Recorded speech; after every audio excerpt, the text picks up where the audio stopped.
Good Wednesday evening. Hope you had a wonderful midweek day in the Lord. Who are you all listening to this evening? Who are you taking advice from? Consultation? Who or what are you meditating and ruminating on? What are you reading? What are you filling your heart and your mind and your soul with? Is this something negative, some foolishness that's going to bring you down? Is this something that's going to inspire you or make you sharper?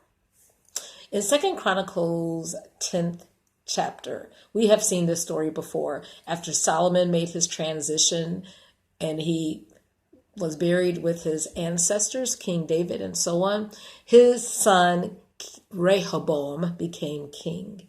And he was young and he sought the advice of two groups of people. We know the story. He went to his father's elders, King Solomon, the people who grew up with him, his peers. He was asking, should I be equally as hard, as my father was with the folks over in Egypt? Because it says in verse 4, Jeroboam came to him from Egypt, and he said, your father's yoke was grievous. Now, therefore, please ease thou somewhat. Okay, cut us some slack.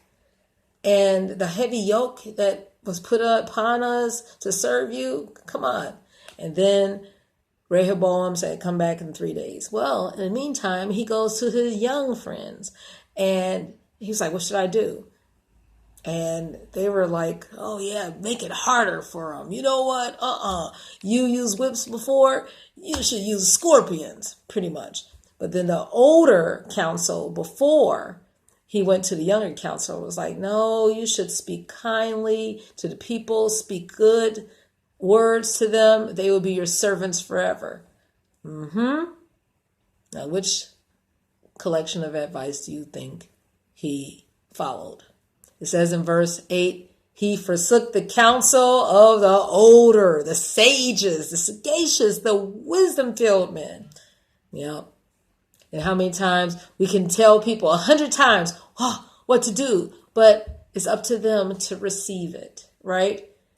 And all we have to do is just say, Lord, I told them, I obeyed your word. That's it. And we can have peace. Because today is October 30th, we go to Proverbs 30, and we know that verse 5 says, every word of God is pure. He is a shield unto them that put their trust in him. Whatever type of counsel or advice that we give people, it must be rooted and grounded in the word of God. Otherwise, we're just giving our own opinions, our own thoughts. It can be rooted in foolishness and our own narrow experiences, like the young men to try to advise King Rehoboam. No, let's make sure that it's rooted. The word of God is pure. That's why we said it this morning in Psalms 1 and 2, that our delight should be in the word of the Lord night and day. And yesterday, we would have read Psalms 119, the longest chapter in the Bible, 175 verses. And it just talks about the value of having the word, meditating, that being our root of our education, right? I was looking at the Lord that had me stumble. I didn't even know I still had this.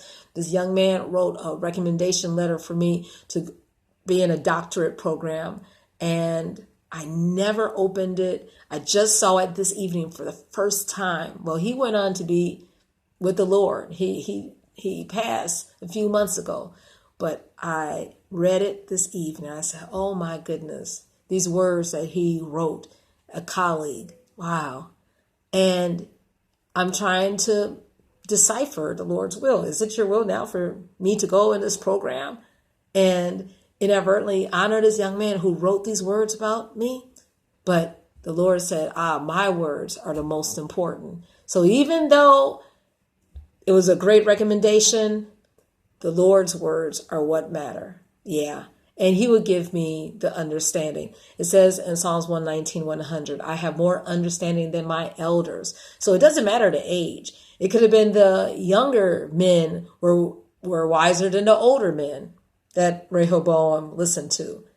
But it's because we keep the precepts, the statutes of the Lord that makes us wiser. Amen. That's Psalms 119, 100. The verse right before that says, I have more insight than all my teachers. So like I said, you can get all the degrees in the world, the ABCDEFG, PhD, doesn't matter.